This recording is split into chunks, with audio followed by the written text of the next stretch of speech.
Hello, I'm Larry Kapustka. This is the first of several modules addressing the theme of ecosystem approach to environmental assessment and management.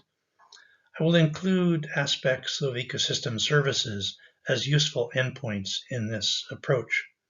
I'm coming to you from the beautiful foothills of the Canadian Rockies in Alberta. My career began with a PhD in botany and microbiology, and I spent 13 years as a university professor. I then spent 3 years at the US EPA Research Laboratory in Corvallis, Oregon, where I worked on plant toxicology issues and hazardous waste management. Since 1991, I've been a consultant primarily focused on ecological risk issues. I am certified as an emeritus senior ecologist by the Ecological Society of America. I'm a CTAC fellow and a member of the IUR Ecosystem Approach Task Group. I want to share with you some of my biases. For example, I believe that ecology, as other sciences, is value neutral. Ecological resources are given value by humans, and that the specific values are assigned differently by different people. This varies based on cultural and ethnic background, class, status, age, gender, and many other differences. It's important to understand that there are emergent properties of ecological systems that are key if the aim is to manage populations and communities or even systems functions. We also know that ecological systems cannot be restored after they've been damaged. They can only be emulated. We know that change is inevitable and that predictions of future conditions are tenuous at best. These ideas are laid out in the paper with Wayne Landis and myself in 1998. From my first involvement with the US EPA Risk Assessment Forum in 1988, I've sought to include more ecology in the process and to emphasize probabilities of outcomes. The definitions that I use for these different aspects are that ecology is the study of the distribution and abundance of organisms, and that risk is the likelihood or probability of an adverse event occurring. The assembled modules are intended to provide basic understanding of risk assessment processes. Most importantly, the hope is that you will gain a deeper understanding of the complexities of environmental assessment and management of resources, practices, and policies in social ecological systems.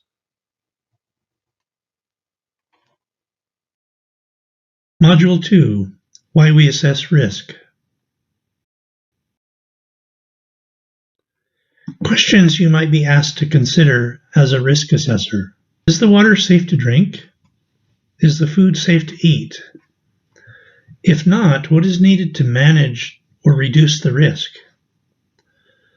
Does the presence of chemical contaminants in harbor sediments pose a risk to invertebrates and fish populations? What environmental or health risks might a new industrial operation pose? How dangerous is it to be in the Chernobyl exclusion zone? How can the environmental risks from mining operations be best managed? What are the risks associated with introducing a new species? How might climate change influence the risks to coral reefs? These and many other questions can be addressed using the basic concepts of risk assessment. Risk assessment looks at the likelihood that adverse effects may occur or are occurring as a result of exposure to one or more stressors. The aim of risk assessment is to provide actionable, science-based information to inform decisions about environmental management options. The magnitude of risk should be communicated to affected stakeholders in clear, understandable language and communication tools, including charts. Here's an example of a simple chart that expresses the level of risk associated with increasing exposure or hazard. Assessments of risk may involve different stressor types. For example, there can be biological stressors, chemicals occur in different forms, and there can be physical stressors. When we're dealing with people, we understand that there's different sensitivity across different ages, lifestyles, or occupations, and the locations where we live, work, and play. For ecological receptors, there are different types of plants and animals carrying out different lifestyles, and they occupy different landscape types and ecosystems.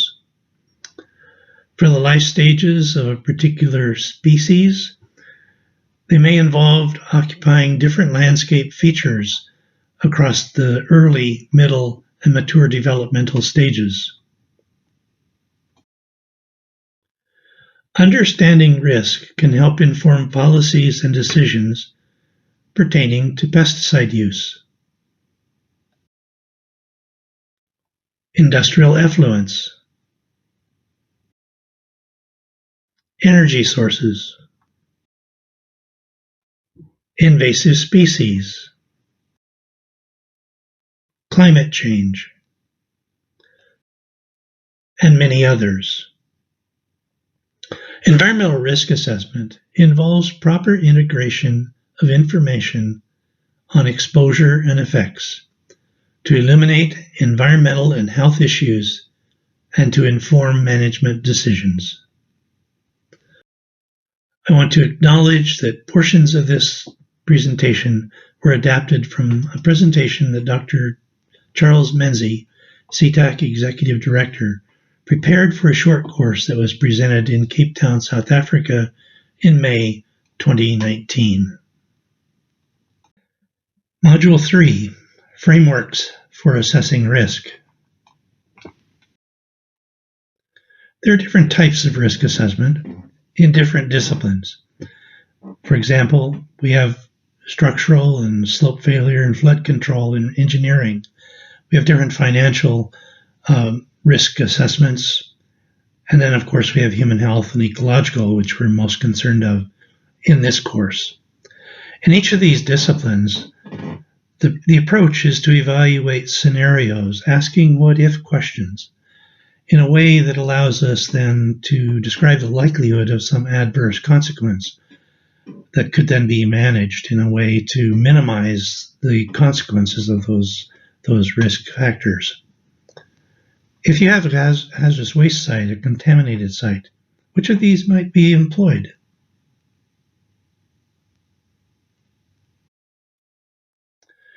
Basic components of risk assessment include problem formulation, analysis, and risk characterization. These are embedded within an effective communication effort that involves affected stakeholders.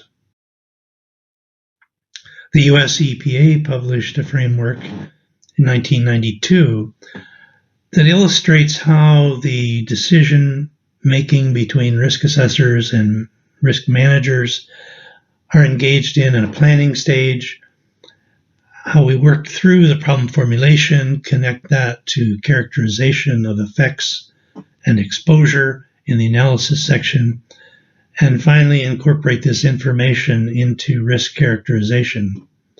Along the way, there is an iterative process where as new data are acquired, they're verified, and there's monitoring going on throughout the process. Ultimately, there's the discussion between the risk assessors and the risk managers to lead to the program for managing those risks. Not illustrated as well as it might be in some other frameworks, this particular framework does not show the clear involvement of affected stakeholders. Rather, they rely on the representation from government agencies to represent those stakeholders. The REACH program in Europe is a slightly different framework, but it too relies on gathering information that can be used in a way to manage the risks associated with chemicals that are in the environment. One of the key factors about the REACH program is that it places greater responsibility for generating the data and even for the analysis of that information on industries that are producing and using those substances.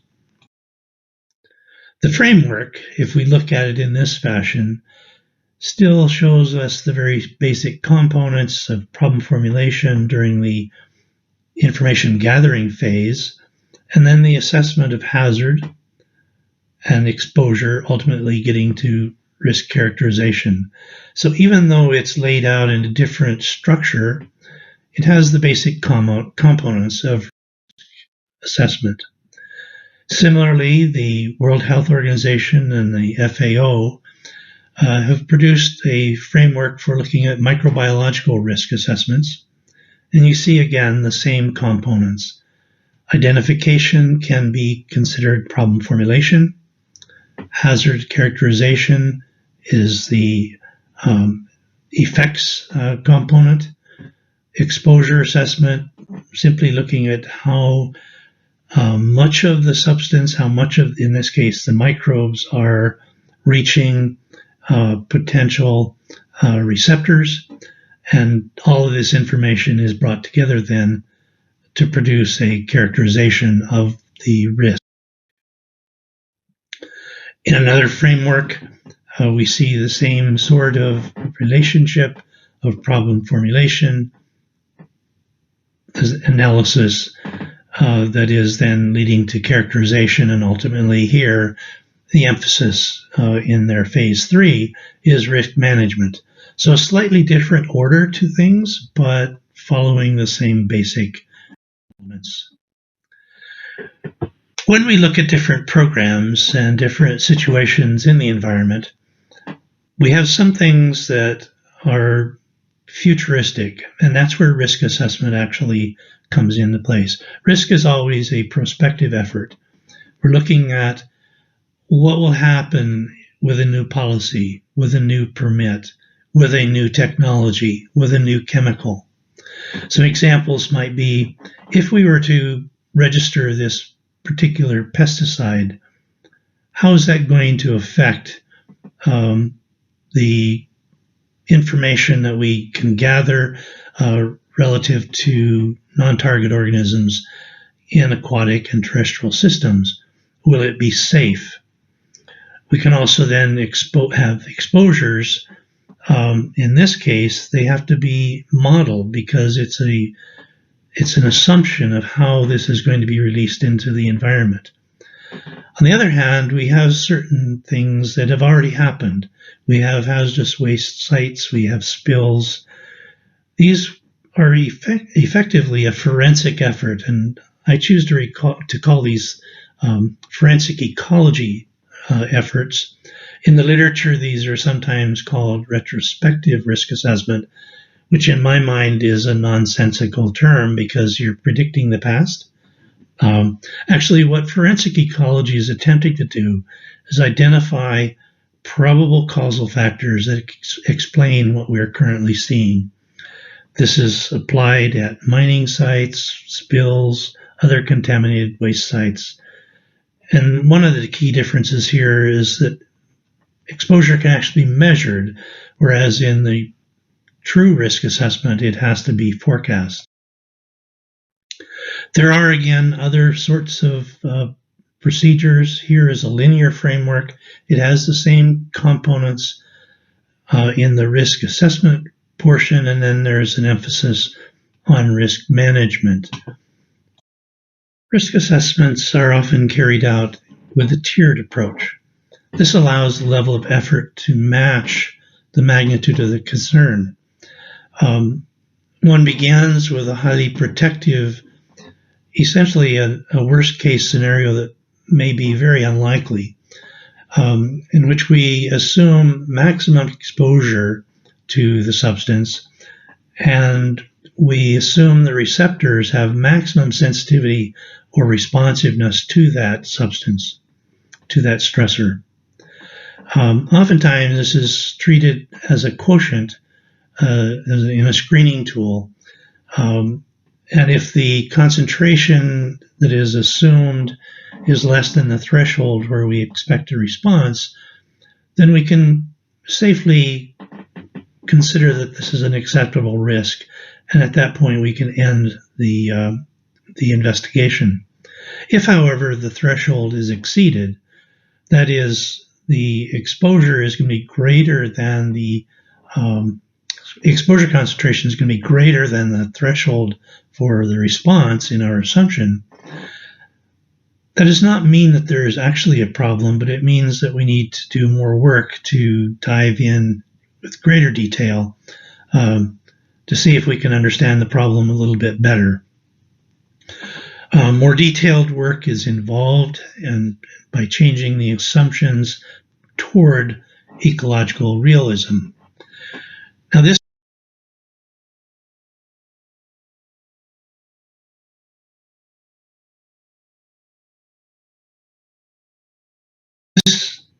in one sense, from a technical side, is very straightforward. From the communications side, however, this can become a nightmare because many people who are not in the technical field, sometimes environmental activists, will argue that what the process has done is simply risked away a real problem, and it allows government and industry to do things that otherwise they would not be allowed to do.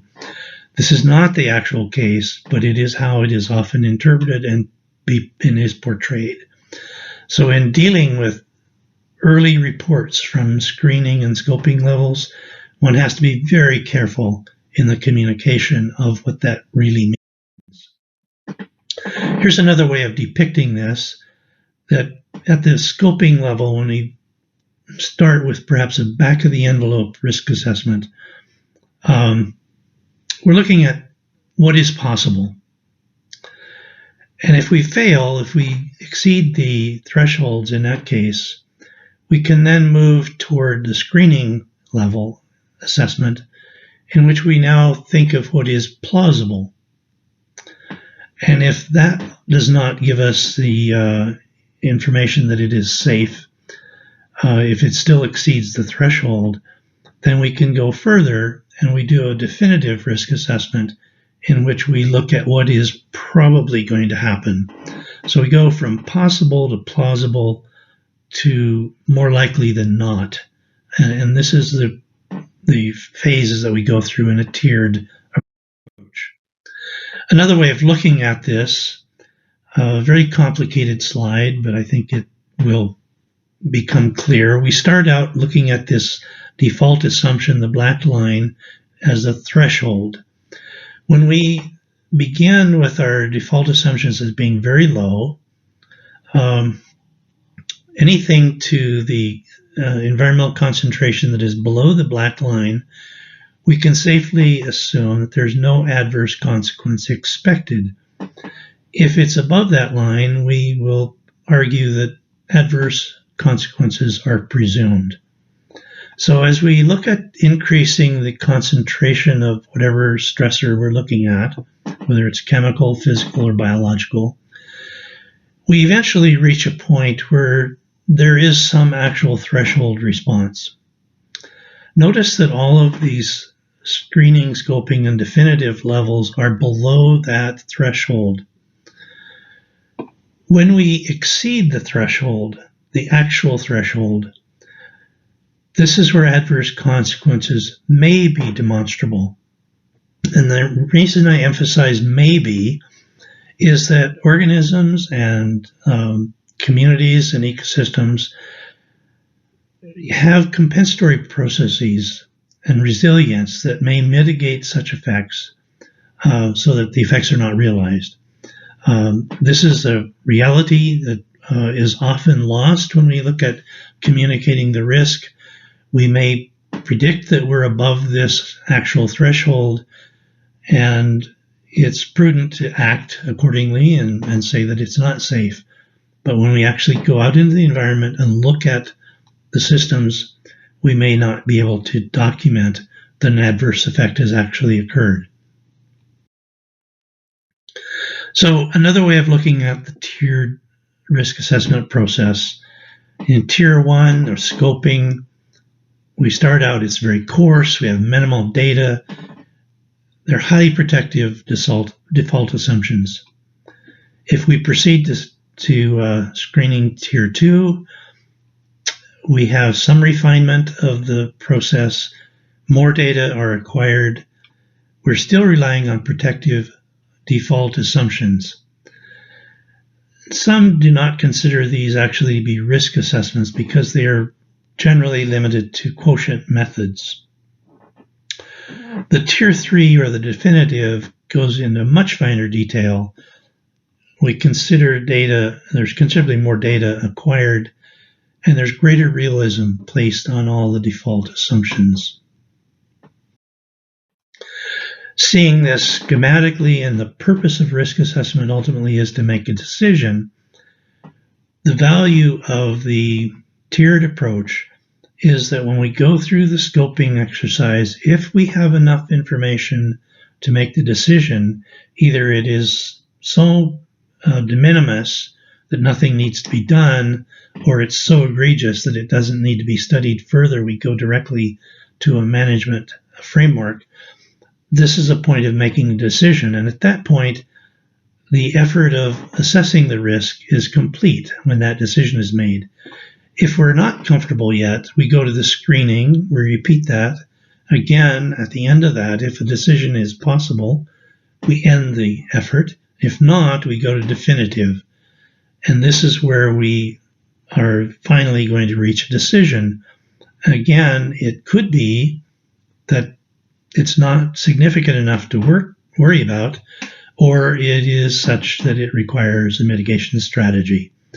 So what we have in here is the framework to be able to match the magnitude of the assessment with the magnitude of the problem that we have at hand.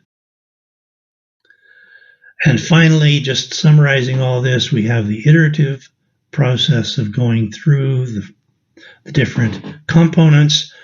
And the one point that I think is really important is having dialogue with effective stakeholders throughout the process, being in touch with risk management in this three-way collaboration to exchange information. This is the first of several modules dealing with problem formulation. We began with the important aspect of setting the goal.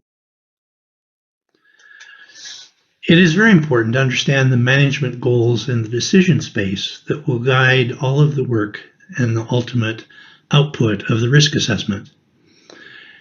It's important to identify the receptors consistent with the management goals, organize the information about the social ecological system so that we have a robust and agreed conceptual model that depicts how this system works. From that, we would select the assessment endpoints, define data quality objectives, ultimately select the measurement endpoints that would be used. And from this, we codify it all into a sampling and analysis plan and a quality assurance plan for the specific project in mind. The learning objectives of this module is for you to become familiar with the components and the associated terminology that we use in problem formulation. We also want you to gain an appreciation for the process of developing project-specific goals. And recognize the importance of iteration, the dialogue, the compromise that's needed to reach agreed consensus on how to address the social ecological system in question. A good risk assessment begins with serious attention to the problem formulation phase. It is indeed the most critical portion of risk assessment. It requires a blend of technical and science input and an array of value-based attributes outside of the realm of science. The outcome determines how the remainder of the risk assessment will be conducted.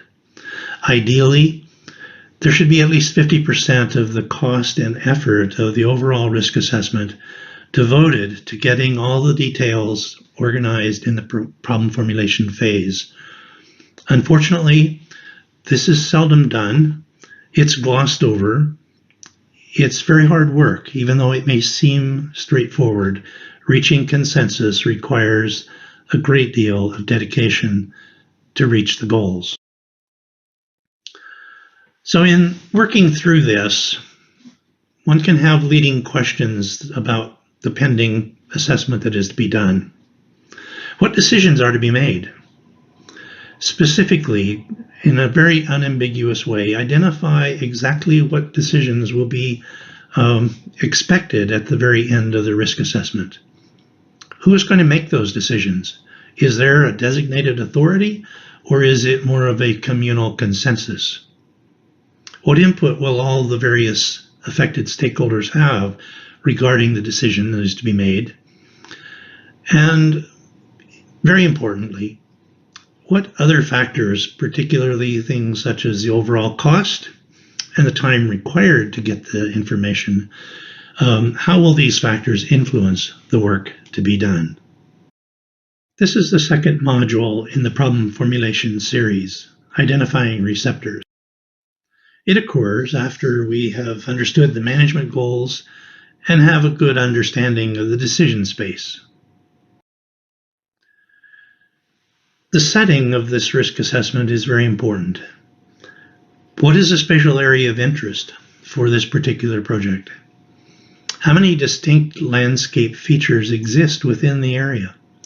These landforms can be things such as mountains, foothills, lakes, seafront. What are the vegetation cover types? And what are how would you describe the human settlements and human uses of the area? What are the main features of the social ecological system within the area or dependent on the area? Have potentially affected stakeholders expressed their values in terms of the ecological components, the social components? This could be through existing legislation, such as endangered or threatened species, or through elicitation of economically important or charismatic species, or particular health concerns for that local.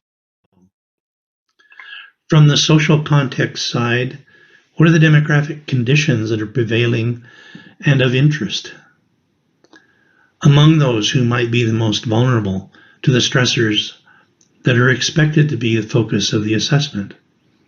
Are there indigenous populations? What's the demographic profile in terms of infant to elderly? What are their occupational exposures and so on?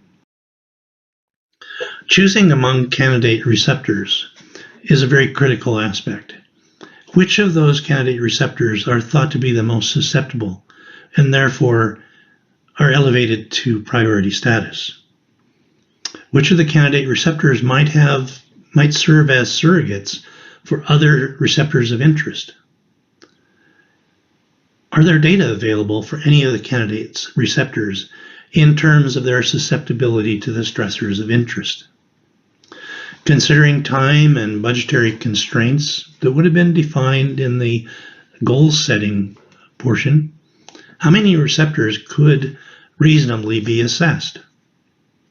This step in the process is challenging and often becomes contentious, even among the scientists involved. Experienced facilitators can be extremely valuable to guide the dialogue among the affected stakeholders and to ensure that there is true consensus reached. Decisions, however, should be considered tentative because as the assessment proceeds, as new information is assembled, as new insights are gained, the list of receptors might be modified. Iteration is a prevailing theme of not only problem formulation, but the entire risk assessment effort. Conceptual models. We'll be talking here about the process of developing conceptual models. But first, a definition. Conceptual models are pictorial narrative descriptions of how the project stressor or event is perceived to work within the specific social ecological setting that depicts the pathway from the source of the stressor to the receptor of interest. Other relevant stressors that may affect populations of receptors, such as predation, disease, habitat degradation, can be considered.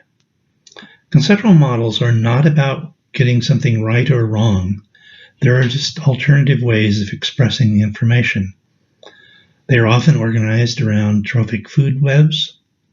In risk, models are intended to reflect the values to be assessed or protected and to show the interrelationship through transfer pathways. The hardest part of problem formulation is reaching an agreed conceptual model.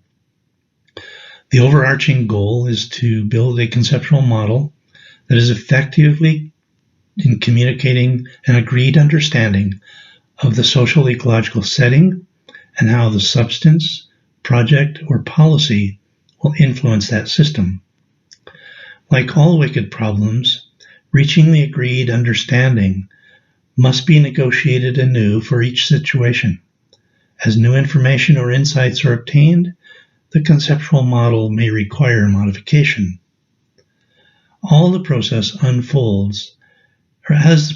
unfolds, a touchstone focus should be directed toward agreement on what constitutes success of the risk assessment.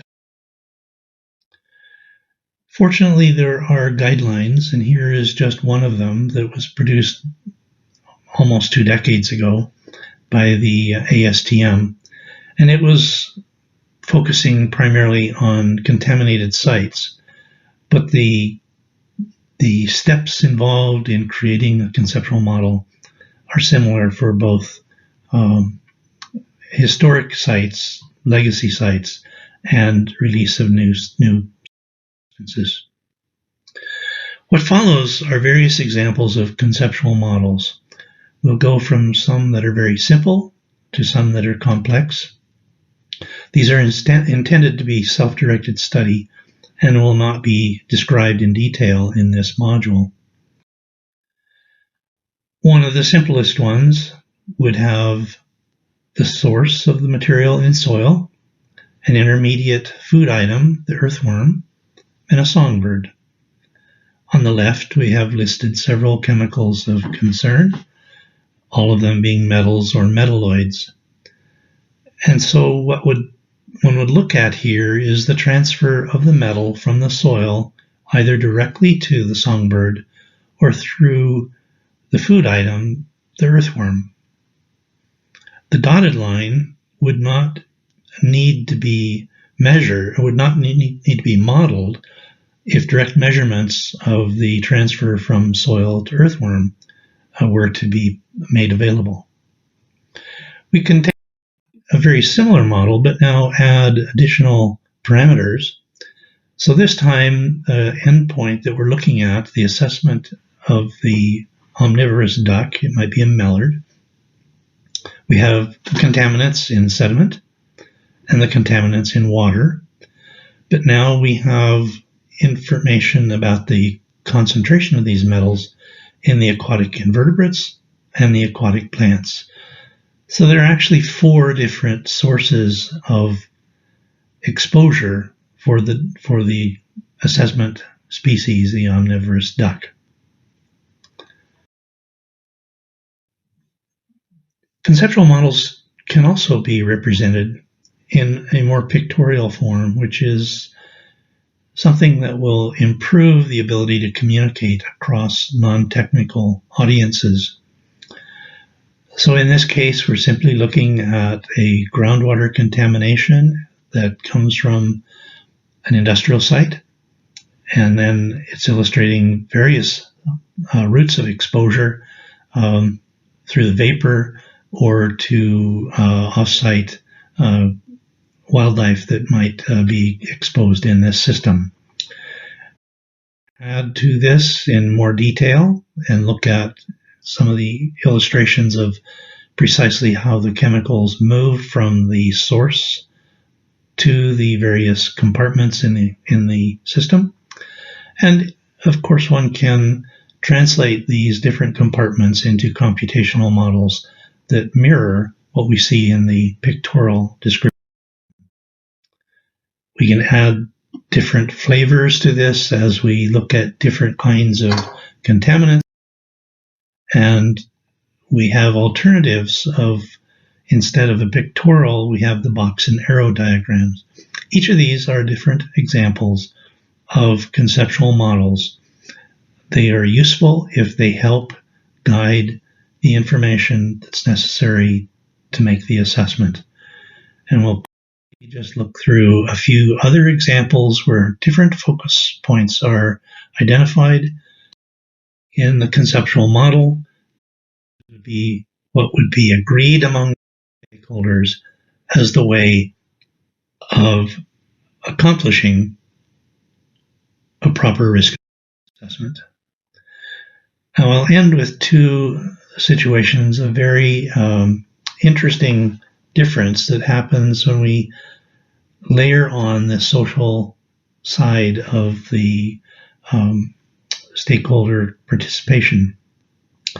This diagram is of a system in a Western society, and the purple line at the top is a demarcation between the environmental world and the uses that humans find for this particular ecological system. Now compare that to this next slide, which is depicting the exact same situation, but from the perspective of indigenous peoples. The key distinction here is that the indigenous peoples view themselves as being embedded within the ecological system. This nuanced difference has consequences to how we would work through the assessment, what our endpoints would be, and how we would gather information. I recommend that you go back and look at these models in more detail and become familiar with how varied they can be. Each can have,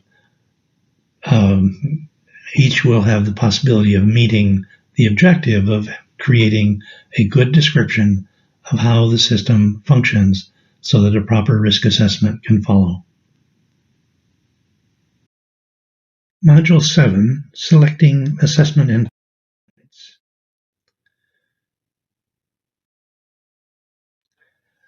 The assessment endpoint is defined as a formal expression of an actual environmental value of concern that can be evaluated objectively, either through direct measurement, observation, or through a logical representation relationship, if you will, with a surrogate measurement or observation.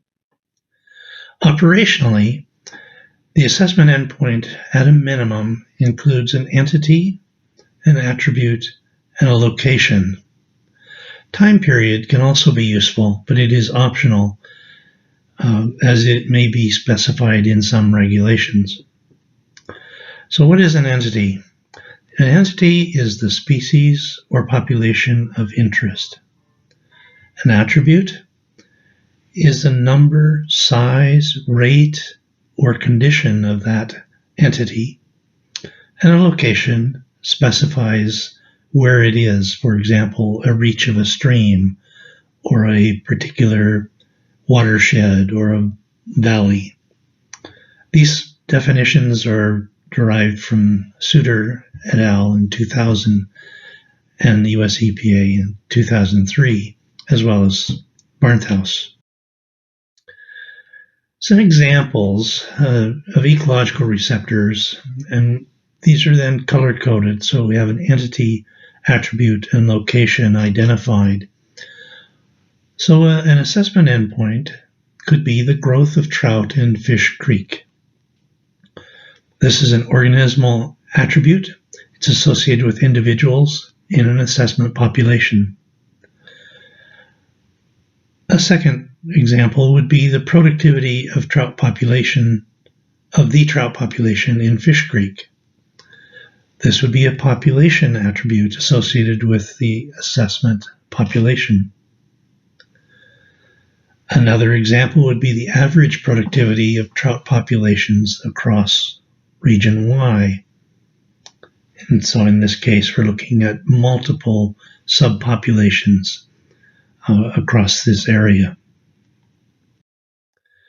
On the human side, it might be phrased a little differently, but if we looked at endocrine disrupting chemical responses of reproductive age women in community X due to the diet they're eating, we would have a protective assessment of the reproductive health of a sensitive subpopulation.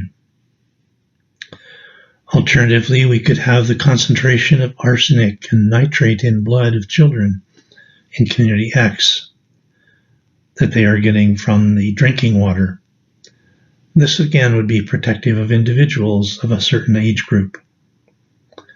A third example would be air quality with respect to the concentration of PM 2.5 for elderly persons in region Y. And this would be protective of respiratory health, the human population in that region. As with other parts of problem formulation, achieving consensus on the precise wording of the assessment endpoint is challenging and requires multiple iterations. Some questions to ask: has the form of the assessment endpoint been achieved, as in the previous examples that we illustrated? Are the appropriate entities and attributes described? Can we reasonably expect to assemble necessary data within the time and budgetary constraints of the assessment? And if these data are obtained, will it be possible to meet the goals of the risk assessment? If any one of these is not answered affirmatively, then one should go back and revisit exactly what that assessment endpoint is. So there is guidance on this. The US EPA put out generic ecological endpoints, and that document is available. And then more recently, a document was added to look at ecosystem service endpoints. And in both cases, it explains how these can be used in conventional risk assessments. These documents are available from the US EPA at the website shown. Module 8, Defining Data Quality Objectives. Defining data quality objectives is an important step in problem formulation.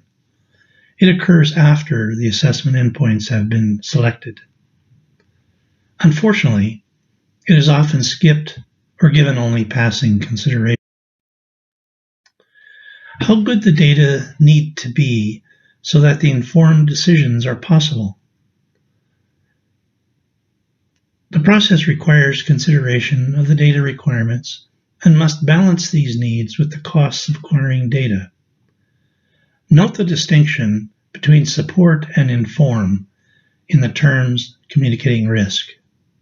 This rationale offered by the US EPA emphasizes support decisions, but it is important to understand that in risk communication, this is often interpreted as meaning that the data are gathered after the decision is made.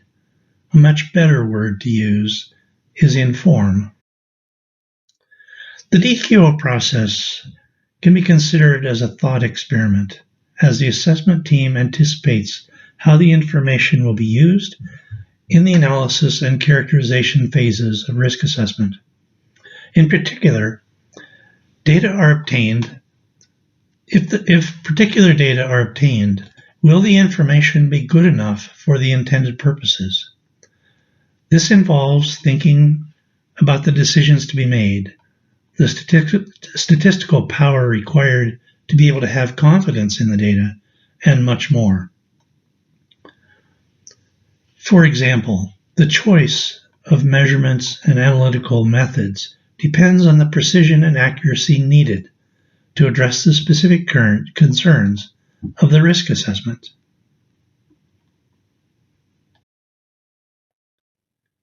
Why do we develop DQOs? Put simply, the DQO process identifies what we're going to measure, how much data are needed, how those data will be used to help make decisions, and to communicate with stakeholders what done looks like. A general example can be seen here. To establish whether a contaminant concentration is greater than a threshold response in organisms, an analytical method should be capable of detecting the concentrations that are at least 1/10 the threshold concentration that it will be compared against. For example, if the EC20 is going to be our benchmark, and for a particular species, the threshold is 7 micrograms per liter, then the data quality objective should specify that the minimum quantification concentration should be 0.7 micrograms per liter. This simple cartoon illustrates the differences between precision and accuracy. Recognizing that there are usually higher costs to get better precision, it is important in this aspect in selecting data quality objectives. A guiding question should be, can the added cost of gaining higher precision be justified given the intended uses of the data?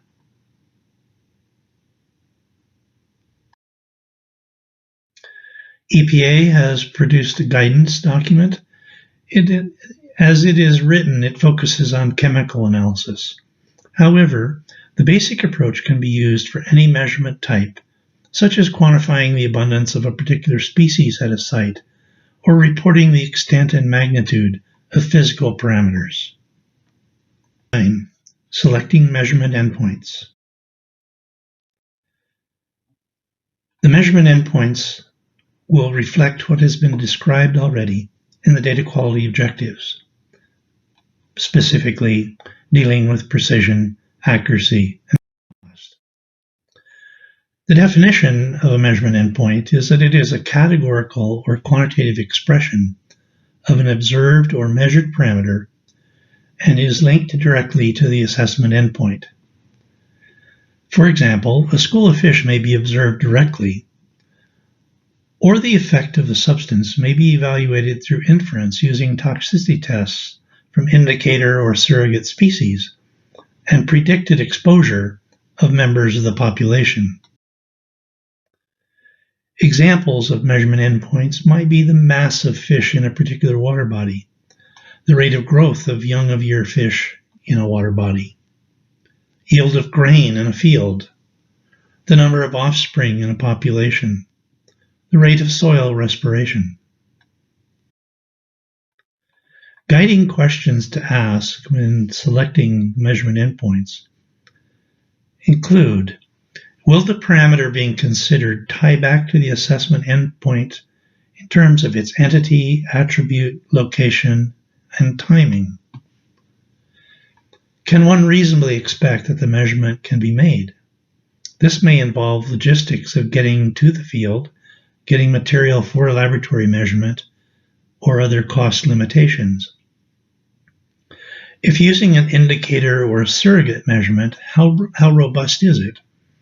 If it is only marginally related to the assessment endpoint, can a better measurement be used?